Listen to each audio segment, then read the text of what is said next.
The gunshot shattered the Montana dawn, and Catherine Morgan didn't flinch. She'd fired the Winchester over the stranger's head, close enough to make him feel the bullet's wind, far enough that the territorial marshal couldn't call it attempted murder. It was a language men in this valley understood, a full stop, written in gunpowder and lead. The dark-haired cowboy on the black stallion pulled his reins hard, the horse dancing on the edge of panic.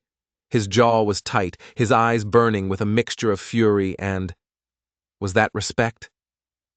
"Turn around, mister," she called from her porch, the rifle still nestled against her shoulder. "This ranch isn't hiring, it isn't selling, and it sure as hell isn't welcoming." Catherine had learned to shoot straight the day they buried her husband Thomas. That was 18 months of cold Montana winters ago. 18 months of colder looks from the townsfolk who whispered that a woman alone couldn't hold 500 acres.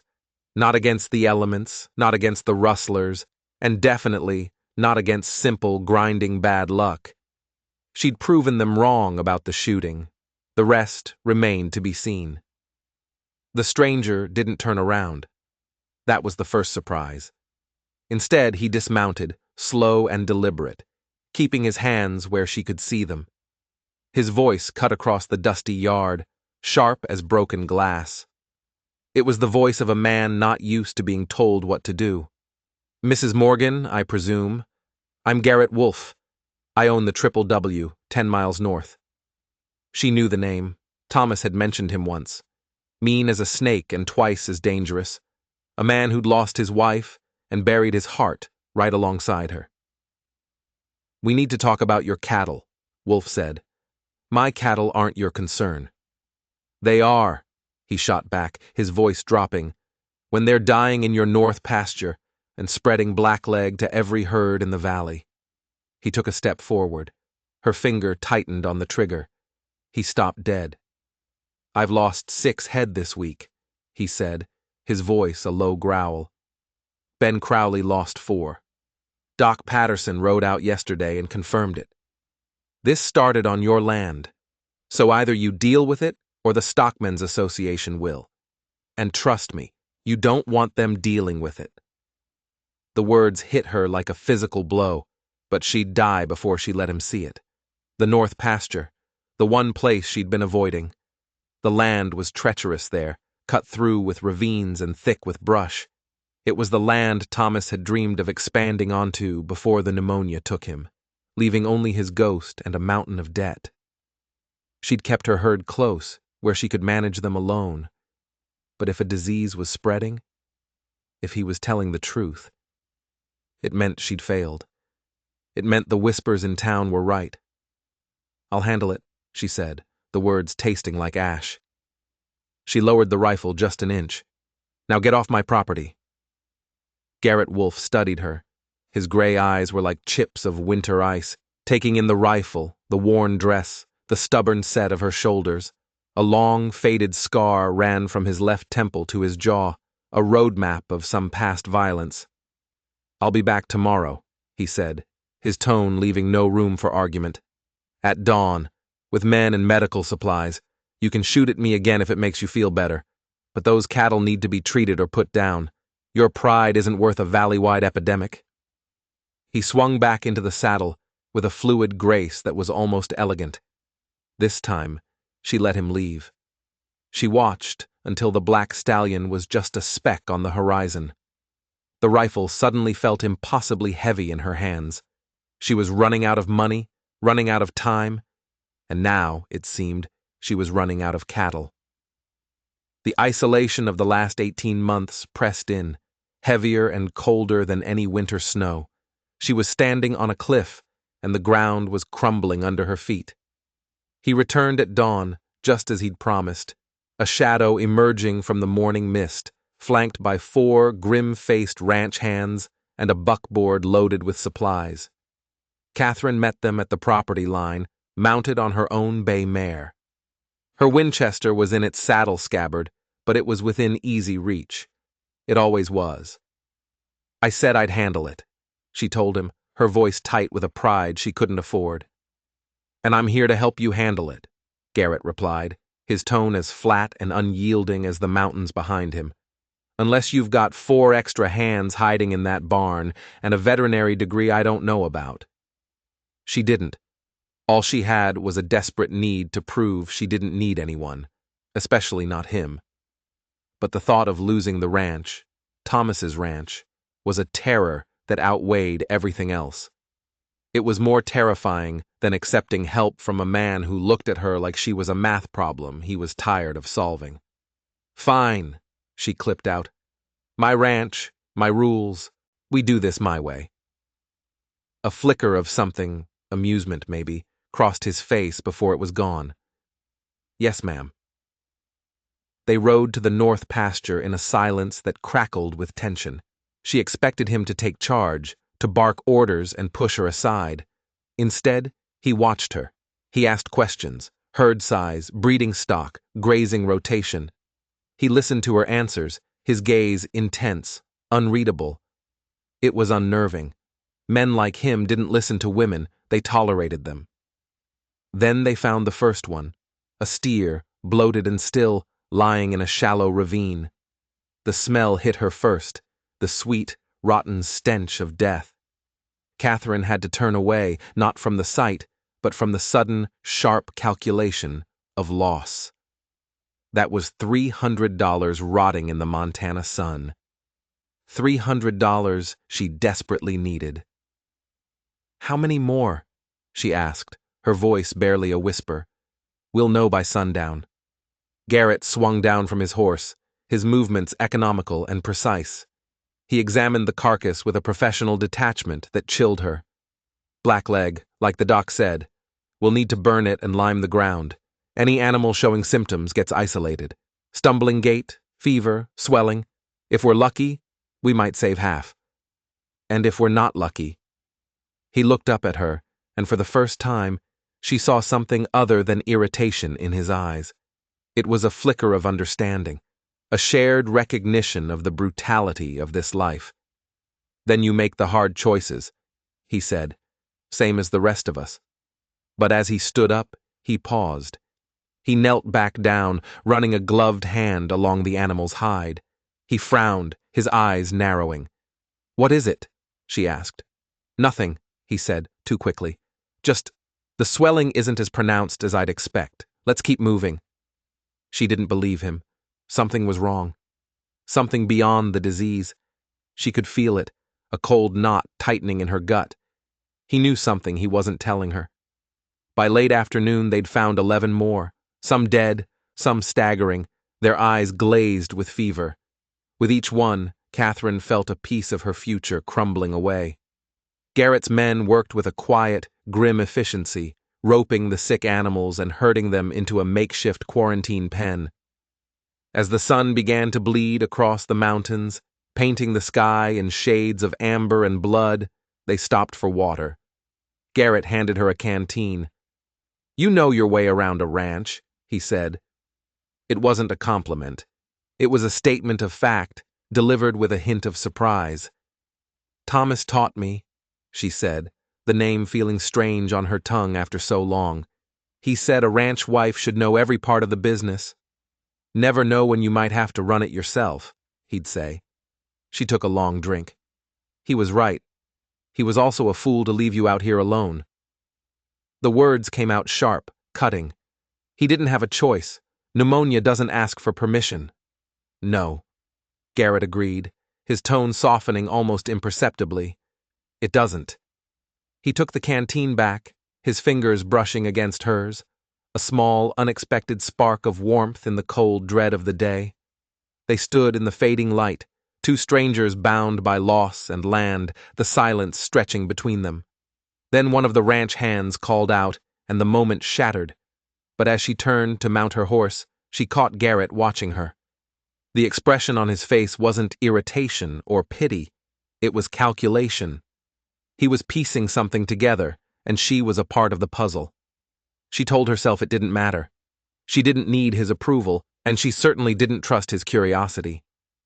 That night, alone in the big, empty bed she'd once shared with Thomas, she couldn't sleep. His words echoed in her mind. "The swelling isn't as pronounced.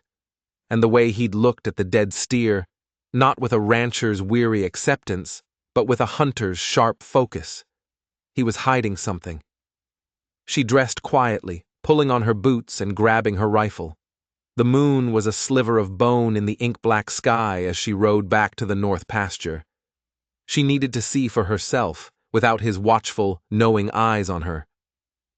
She found the first carcass again, its shape a dark mound in the moonlight. She dismounted, her lantern casting a wavering circle of light.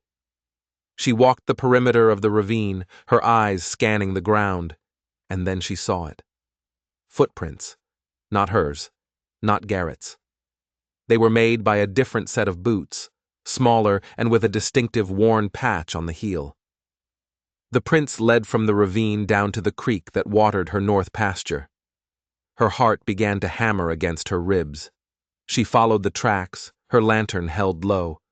They led her to the edge of the water, to a spot thick with willows. There, snagged on a low-hanging branch, was a small canvas bag. It was nearly empty, but a dusting of fine, dark powder still clung to the inside. She uncorked it and sniffed cautiously. It wasn't the smell of medicine. It was acrid, chemical, unmistakable, poison. The cold knot in her stomach turned to ice. This wasn't a disease. This wasn't bad luck. This was an attack. Someone was deliberately killing her cattle. Someone was trying to destroy her. And the only person who knew about it, the man who had shown up on her doorstep, talking about Blackleg and acting like a savior, was Garrett Wolfe. The dawn was still a faint gray promise on the horizon when he rode into her yard. He must have seen the light in her cabin. He swung off his horse before it had even stopped, his face a mask of grim urgency. "What is it? Did you find another one?" he asked, his voice low. Catherine stood on the porch, the small canvas bag clutched in one hand, her rifle held steady in the other. She didn't raise it. Not yet. "You tell me," she said, her voice dangerously quiet. She held up the bag. "Recognize this?" Garrett's eyes locked onto the bag. For a split second, a flicker of something unreadable passed through them. Surprise? No, it was more than that. It was recognition. He knew what it was. "Where did you find that?" he demanded, taking a step toward the porch. "Down by the creek," she said, her grip tightening on the Winchester. "Along with a set of boot prints that don't belong to you or your men. Funny, isn't it? How you came here talking about Blackleg, how you pointed me toward my north pasture, how you just happened to know exactly where the sickness was breaking out." His face hardened, the muscles in his jaw bunching. "What are you accusing me of?" "I'm not accusing you of anything," she lied, her heart pounding a frantic rhythm against her ribs. "I'm asking a question. Did you know my cattle were being poisoned?" The silence stretched, thick and heavy. A crow called out from a distant pine, the sound sharp and mocking. He held her gaze, his gray eyes unblinking, searching. She felt like a specimen under glass. "Yes," he finally said. The single word sucked the air from her lungs. He'd known. All this time, he'd known. He had watched her grieve over her dying animals, had watched the terror grow in her eyes, and he had said nothing. "I suspected it," he clarified, his voice cold and precise. "The symptoms weren't quite right for Blackleg. Too fast, too uniform. I saw the same thing on my own land 3 weeks ago, 6 of my best bulls dead by the river. You lost cattle?" The foundation of her accusation began to crack. "You said Ben Crowley lost some too." "Crowley didn't lose any," Garrett said, his lips twisting into a bitter line. "I lied. I needed to see how you'd react. I needed to know if you were in on it." "In on it?" she choked out, the insult a fresh wound. "In on what? Why would I poison my own herd?" "To get out," he said bluntly. "To collect insurance money. To run away from a life that's too hard. I've seen it happen." He looked her up and down, his gaze lingering on the rifle. I had to know whose side you were on before I showed you my hand. This valley. It's not what it seems, Mrs. Morgan. There are snakes in the grass. Big ones. And they're trying to swallow the rest of us whole. He was telling the truth. She didn't know how she knew, but she did. The cold fury in his eyes wasn't directed at her. It was aimed at something else, some unseen enemy that had hurt him too. They were standing on the same crumbling cliff edge, just on opposite sides. Who? She whispered. I don't know yet, he admitted. But they're trying to start a war. They poison a few of my cattle, a few of yours. They make it look like a disease spreading from your land to mine. They create bad blood, set us against each other. While we're fighting, they swoop in and pick up the pieces for cheap. A fragile, dangerous alliance began to form between them in the cold morning air, an alliance born of shared desperation. They were two wounded animals, backed into a corner, with an unknown predator circling in the darkness. So what do we do? She asked, finally lowering the rifle. Garrett's gaze swept over her ranch, over the house Thomas had built, over the land she was bleeding to protect. We play their game, he said, a dangerous light glinting in his eyes. We pretend it's blackleg. We work together. We act like concerned neighbors. And we watch. We watch everyone. Because the snake is someone we know. Someone we trust. Before she could process the chilling implication of his words, a small voice called out from the direction of the main road. Pa! A boy came running up the drive, maybe 10 years old, all lanky limbs and wild, dark hair that matched his father's. He stopped short when he saw Catherine on the porch, his eyes wide. Garrett went rigid, every line of his body tensed, the fragile truce between them forgotten. The cold, calculating rancher vanished, replaced by a father consumed by a sudden, fierce anger. Daniel, I told you to stay at the ranch with Sarah. His voice was a whip crack, so harsh it made Catherine flinch. But you've been gone forever, the boy stammered, his face crumpling. Sarah said, I don't care what Sarah said, Garrett snapped. You don't leave the Triple W without my permission. You know the rules. The boy's lower lip trembled. He was fighting a desperate, losing battle against tears. It was a look Catherine recognized, the raw terror of disappointing the one person whose approval you craved above all else. She'd seen that same look in her younger brother's eyes, years ago, on the nights their father came home smelling of whiskey and rage. She stepped forward before she could stop herself. Mr. Wolfe, she said, her voice calm and even, cutting through his anger. It's my fault. I asked you to stay and go over the numbers. The boy must have gotten worried. Garrett's sharp gaze swung to her, a silent warning to stay out of it. But Catherine didn't back down. She looked past him, to the boy who was staring at her with a mixture of hope and confusion. It's getting dark, she said, her voice softening. And I've got stew on the stove. Enough for 3, if you're hungry. She smiled at the boy. What's your name? Daniel, he whispered. Well, Daniel, I could use a hand carrying water for the horses before supper. You look strong enough for the job. The boy nodded eagerly, casting a nervous glance at his father. Garrett's expression was thunderous. He was a man cornered, his authority challenged in front of his son and a woman he barely knew. For a long, tense moment, he said nothing. Then he gave a curt, reluctant nod. 1 hour, he bit out. Then we ride home. Catherine led Daniel to the well, keenly aware of Garrett's eyes burning into her back. She had overstepped, deliberately inserting herself into a family dynamic she didn't understand. But the raw pain on that boy's face had been too familiar to ignore. As Daniel worked the pump handle, he chattered nervously about his horse, his chores, his friend Ben, who lived 2 ranches over. It was a torrent of words trying to fill a vast, lonely silence. This was a child starving for connection. Your pa is a good man, Catherine said quietly, testing the waters. He's helping me save my herd. Daniel's shoulders slumped. He doesn't think he's good, he mumbled. his voice so low she could barely hear it. He's been angry all the time, ever since Mama died. Grief does that to people, she said softly. It doesn't mean he doesn't love you. He used to tell jokes, Daniel said, his eyes fixed on the bucket of water he was hauling up. Now he just works. Catherine understood that. Work was how you survived. You kept your hands busy so your mind couldn't wander into the dark places.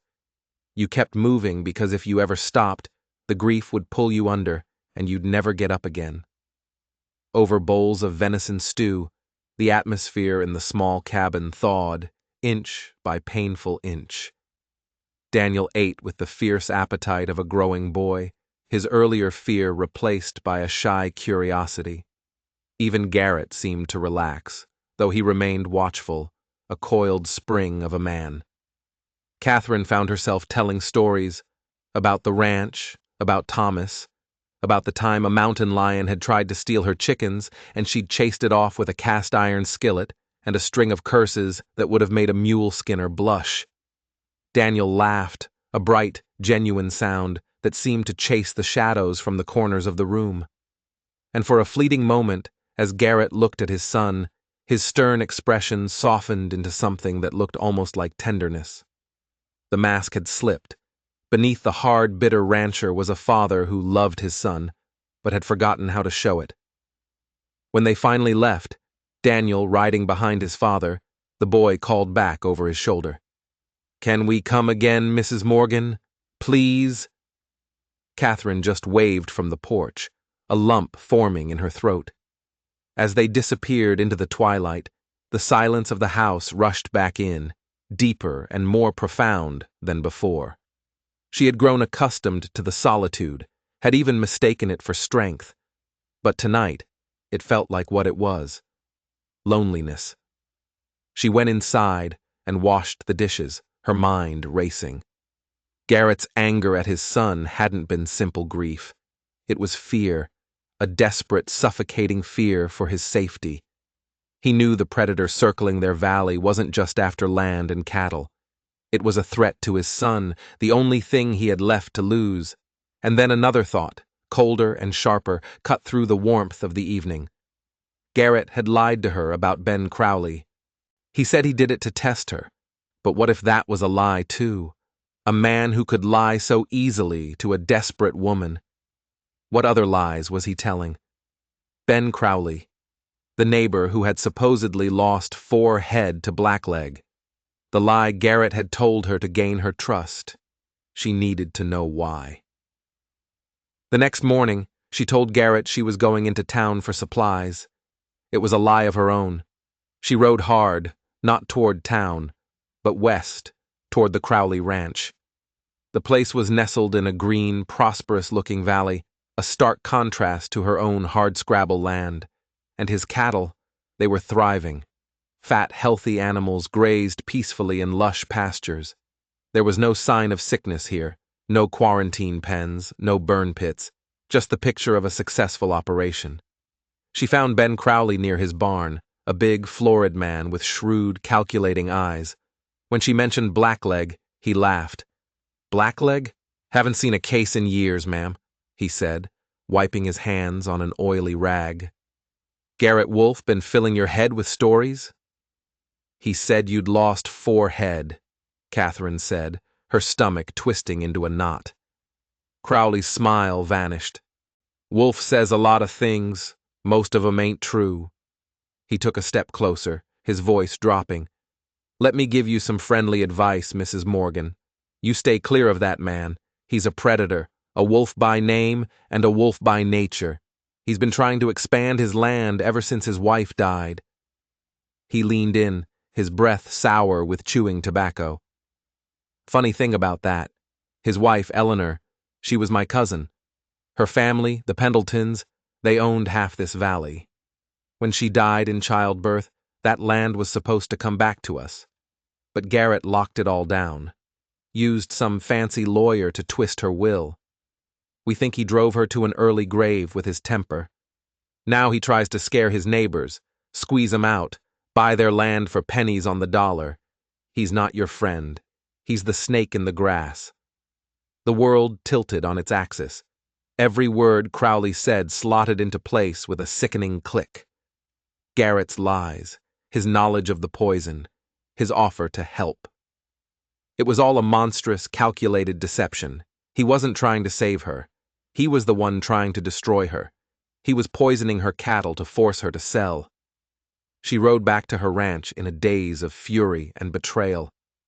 The man she had started to trust, the man whose vulnerable son had cracked open a part of her heart she thought long dead. He was the monster. She found him in her north pasture, examining one of the sick heifers. He looked up as she approached, a question in his eyes. She didn't waste time. She pulled her horse to a stop and leveled the Winchester at his chest. This time, her hands didn't shake. This time, she wasn't firing a warning shot.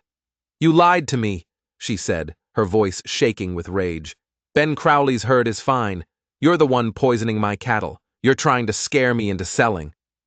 Garrett didn't even flinch. He just looked at her, his face an unreadable mask of stone. He didn't deny it. The lack of denial was more damning than any confession. "I went to see Crowley," she pressed on, her voice rising. "He told me everything, about your wife, about her family's land. This is what you do, isn't it? You're a vulture, picking at the bones of your struggling neighbors." "Did he now?" Garrett said, his voice dangerously soft. "Did he tell you that his cousin, my wife, died because he and his family refused to let Doc Patterson cross their land during a flash flood? That I had to watch her die because their greed and hatred cost us 3 precious hours?" The story was so specific, so filled with raw, ancient pain, that it stopped her cold. "He told you the truth, Catherine, just twisted," Garrett continued, taking a slow step toward her. "The Pendletons and the Crowleys have been trying to ruin me for years. They blame me for Eleanor's death. They want the triple W, which was her dowry. So yes, I lied about Crowley's cattle. I had to. I suspected they were behind this, trying to set me up, trying to poison my herd and yours, and make it look like I was the culprit. I had to see if you'd run straight to him. And you did." Her mind reeled, caught between 2 warring narratives. A grieving husband wronged by his greedy in-laws, or a ruthless predator spinning another, more elaborate lie. Who was telling the truth? Before she could decide, a shout echoed from the ridge above them. One of Garrett's men was waving his hat frantically. "Riders coming! A dozen of them! And they're not ours!" Garrett's head snapped up. His eyes met Catherine's, and in that instant she knew. This was it. The snakes were coming out of the grass. "It's Crowley," he said, his voice grim. He vaulted into his saddle. "They're not just after the cattle anymore. They're coming to finish this." He looked at her, the Winchester still pointed at his heart. "You have a choice to make, Catherine. Right now. Whose side are you on?" The thunder of hoofbeats grew louder, a drum beat of impending violence. She had seconds to decide. Trust the man who admitted he lied to her, or believe the story of the man leading an armed posse to her doorstep? She looked at Garrett's face, at the raw honesty of the pain in his eyes when he spoke of his wife. She thought of his son, Daniel, and she made her choice. She lowered the rifle and wheeled her horse to face the coming riders. "My ranch," she said, her voice ringing with newfound clarity. "My rules." 12 men crested the ridge with Ben Crowley at their head. They weren't drovers. They were hard men, guns drawn, their faces set in grim lines. This wasn't a neighborly dispute. This was an invasion. "Morgan!" Crowley yelled, his voice booming across the pasture. "We've come to help you with your wolf problem. He's been poisoning your stock, trying to drive you out." "The only problem I have is you trespassing on my land," Catherine shouted back, her rifle now aimed squarely at Crowley's chest. Crowley's face contorted with rage. "You foolish woman, he's playing you. We're here to help." "Your kind of help looks a lot like a lynch mob," Garrett snarled from beside her. Crowley's pretense of concern vanished. "Fine," he spat. "Have it your way. When we're done with him, we'll see about that deed to your land. He raised his pistol. Get them! The world exploded into chaos. Gunshots echoed off the canyon walls. Catherine and Garrett spurred their horses toward the cover of a rocky outcropping, bullets whining past their ears. Garrett's men, outnumbered 2-1, returned fire, creating a desperate, violent crossfire. This wasn't a fight for cattle.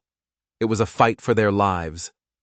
Catherine fired, reloaded, fired again, the motions automatic, honed by months of lonely practice. A rider went down, clutching his shoulder. Another's horse shied, throwing him to the ground, but they kept coming. "We can't hold them here," Garrett yelled over the din. "We have to make a run for the house." They broke from cover, riding low and fast, the ground erupting around them from the impact of bullets. Catherine felt a searing pain in her left arm and looked down to see her sleeve stained with a spreading circle of red. A bullet had grazed her. Adrenaline surged, washing away the pain. They were almost to the relative safety of the cottonwoods near her cabin when one of Crowley's men got a clear shot. Not at Catherine, but at her horse. The mare screamed, a terrible, high-pitched sound, and collapsed, sending Catherine flying through the air. She hit the ground hard, the wind knocked out of her lungs. For a terrible, paralyzing moment, she couldn't breathe, couldn't move. She looked up to see Ben Crowley bearing down on her, his face a mask of triumphant fury, his pistol aimed at her head. This is it, she thought. This is how it ends. Then a black shape slammed into Crowley's horse. It was Garrett, driving his stallion into Crowley's mount, throwing the bigger man off balance. Garrett leaped from his own saddle, tackling Crowley and sending them both tumbling to the ground. They rolled in the dust, a tangle of limbs and curses, fists flying. Garrett was faster, wirier, but Crowley was bigger, stronger. He landed a brutal punch to Garrett's jaw, sending his head snapping back. Catherine gasped for breath, scrambled for her dropped rifle, and took aim. But she couldn't get a clear shot. They were too close, too entangled. Crowley gained the upper hand. He pinned Garrett to the ground, his big hands closing around Garrett's throat. Garrett's face began to turn purple, his legs kicking uselessly. Without thinking, Catherine abandoned the rifle. She pulled the heavy cast-iron skillet from her saddlebag, the one she always carried for cooking on the trail, and ran. She swung it with all her might, the heavy pan connecting with the side of Crowley's head with a sickening thud. His eyes rolled back in his head, and he collapsed sideways, unconscious. Garrett lay on the ground, gasping for air, clutching his bruised throat. The rest of Crowley's men, seeing their leader fall, lost their nerve. They hesitated, then turned and fled, with Garrett's men in hot pursuit. Silence fell over the pasture, broken only by the sound of Garrett's ragged breathing and the distant mournful whinny of Catherine's dying horse. She knelt beside him, her own arm throbbing. "Are you all right?" He pushed himself into a sitting position, wincing. "Nothing a little whiskey won't fix." He looked at her, at the blood on her sleeve, at the skillet still clutched in her hand, at the unconscious man at her feet. A slow, painful smile spread across his face. A skillet. "You saved my life with a damn skillet." "I told you," she said, her voice shaking slightly. "My ranch. My rules." In the aftermath, the truth came out in a torrent. They tied Crowley up in her barn. When he came to, Garrett's interrogation was short and brutal. Crowley, his bravado gone, confessed everything. It wasn't just him. The plan was much bigger. The true mastermind was Doc Patterson. The trusted town doctor, the man who'd confirmed the black leg diagnosis, was in the pocket of a railroad baron from back east. The baron wanted the entire valley for a new rail line, but the ranchers wouldn't sell. So Patterson had devised a plan. He used his medical knowledge to create a slow-acting poison, supplied it to Crowley, and falsified veterinary reports. The goal was to bankrupt every small rancher, one by one, creating chaos and driving land prices into the ground. Crowley would get Garrett's land, and Patterson would get a fat payout from the railroad. The betrayal was staggering. It wasn't a feud between neighbors. It was a cold-blooded conspiracy to steal their homes, their futures, their entire way of life. "What do we do now?" Catherine asked, as they stood in the quiet of her cabin, the confession hanging in the air between them. Her arm was bandaged, Garrett's throat was bruised, but they were alive. They had won the battle. Now they had to win the war. "We can't go to the marshal," Garrett said, his voice a low rasp. "Not yet. It's my word against a respected doctor. We need more than a confession from a man like Crowley. We need undeniable proof." He looked at her, his gray eyes intense. "The cattle drive to Billings. It's our only chance. We have to get our herds to market before Patterson and his boss realize what's happened. If we can save our ranches, we'll have the resources to fight them."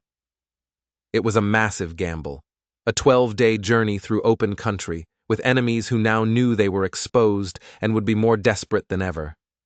"It's too dangerous," she said.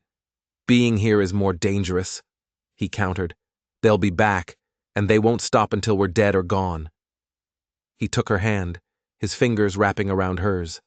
The gesture was tentative, uncertain, but it sent a jolt of warmth through her. "We do this together, Catherine. We combine our herds, we combine our strength. We survive this. Together." She looked into his eyes and she saw the same stubborn, unyielding determination that she saw in the mirror every morning. He wasn't the monster she had feared. He was a man just like her, fighting to protect the only thing he had left. "Okay, Wolf," she said, her voice steady. "Let's go to Billings." The cattle drive was a 12-day ordeal of dust, sweat, and constant, nerve-shredding tension. They pushed the combined herd, over 200 head, as hard as they could, every rider on edge, scanning the horizon for any sign of trouble. Garrett had brought Daniel along, refusing to leave him behind at the ranch with only the housekeeper for protection. The boy rode close to Catherine, his initial shyness replaced by a quiet admiration. At night, they made a fortified camp, standing watch in pairs. Around the campfire, the barriers between Catherine and Garrett slowly began to dissolve. He told her about Eleanor, about the fierce love they had shared, and the suffocating guilt he still carried over her death. She, in turn, spoke of Thomas, of their shared dreams, and the crushing loneliness that had followed his passing. They were two broken people, finding the missing pieces of themselves in each other's stories. The 8th night, the storm hit. It was a violent, terrible thunderstorm that rolled in without warning. Lightning split the sky, turning the night to a blinding, strobing daylight. A bolt struck a cottonwood tree 50 yards from the herd, and the tree exploded in a shower of sparks and flame. The cattle, already spooked by the thunder, bolted. It was a stampede. "Turn them! Turn the leaders!" Garrett roared over the thunder of hooves, his voice barely audible. The riders spurred their horses, trying to get ahead of the terrified wave of animals. It was a chaotic, desperate fight in the driving rain and darkness. Catherine rode hard, her heart pounding in her chest, the lessons Thomas had taught her years ago taking over. And then it happened. Her horse, a replacement for the one she'd lost, stepped in a prairie dog hole. Its legs snapped, and Catherine was thrown. She hit the ground, the impact stealing her breath. She lay stunned, the dark, thundering mass of the stampede bearing down on her. Time seemed to slow. She could see the whites of their eyes, the flare of their nostrils. This was a force of nature, an unstoppable river of panic, and she was directly in its path. Then he was there. Garrett, a shadow in the storm, hauling her up with one arm and onto his own horse.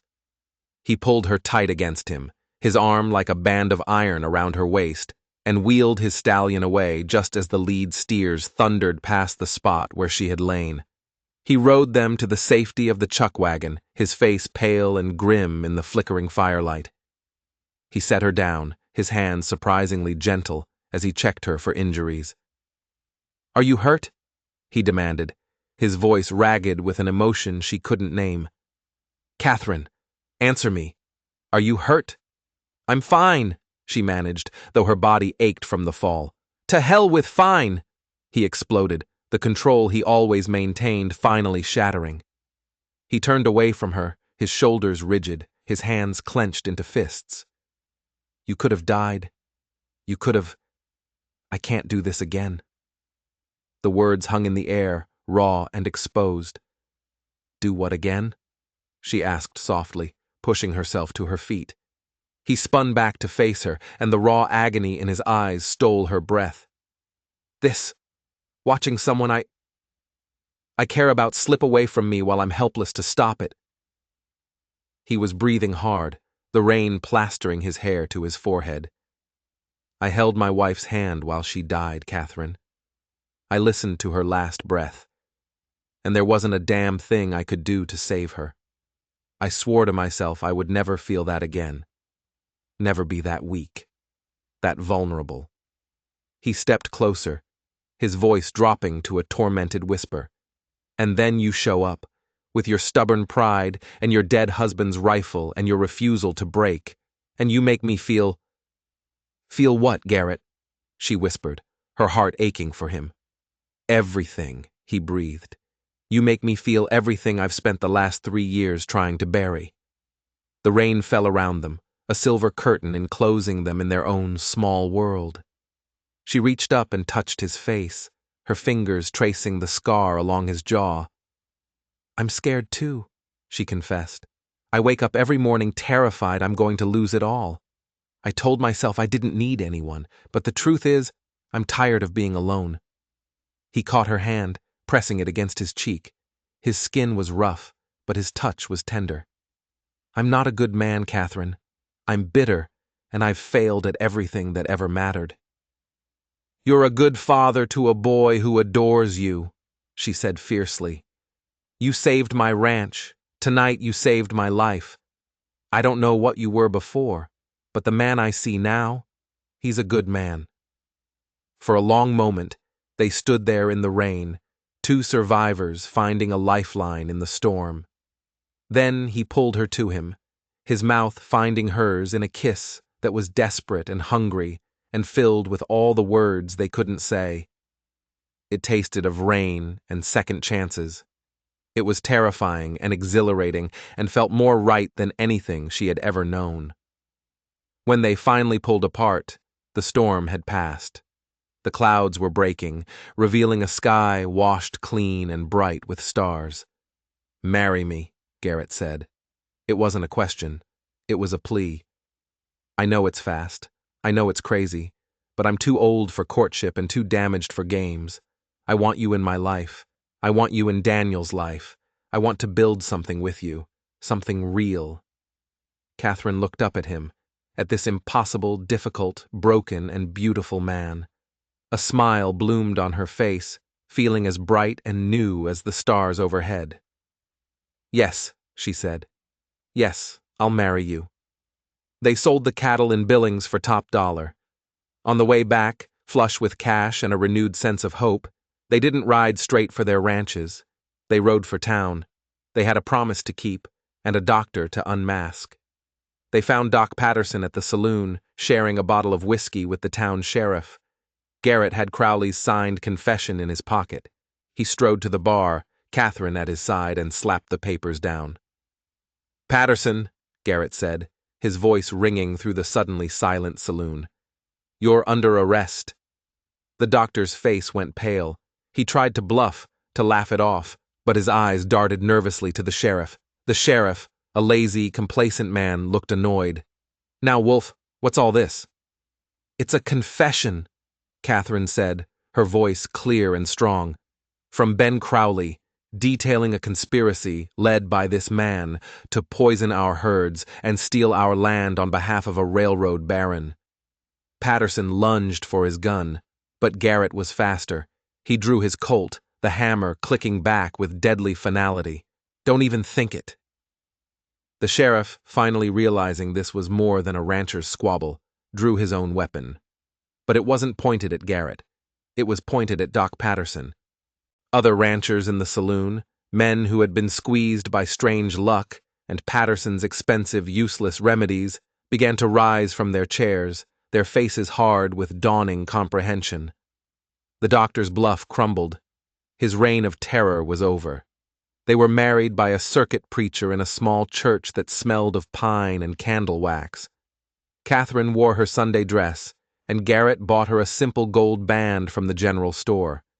It was nothing like her first wedding, but it felt more true, more real, forged not in youthful optimism, but in the fires of shared survival. When they arrived at the Triple W, Daniel came running from the barn. He stopped when he saw his father helping Catherine down from the wagon, his face a mixture of hope and uncertainty. Garrett knelt down to his son's level. "Daniel," he said, his voice thick with emotion, "I've let my grief make me a poor father. I pushed you away when you needed me most. That's going to change. We're going to be a family now. Catherine has agreed to marry me, to be with us." The boy's eyes went wide. Then, slowly, a brilliant smile spread across his face, the first one Catherine had ever truly seen from him. "Really? She's staying? Forever?" "Forever," Garrett confirmed. Daniel threw himself into his father's arms, and Garrett held him tight as the boy's lonely tears finally gave way to joy. When he pulled back, he looked at Catherine. Can I call you Ma?" Catherine knelt beside them, taking the boy's small, calloused hand in hers. "I would be honored."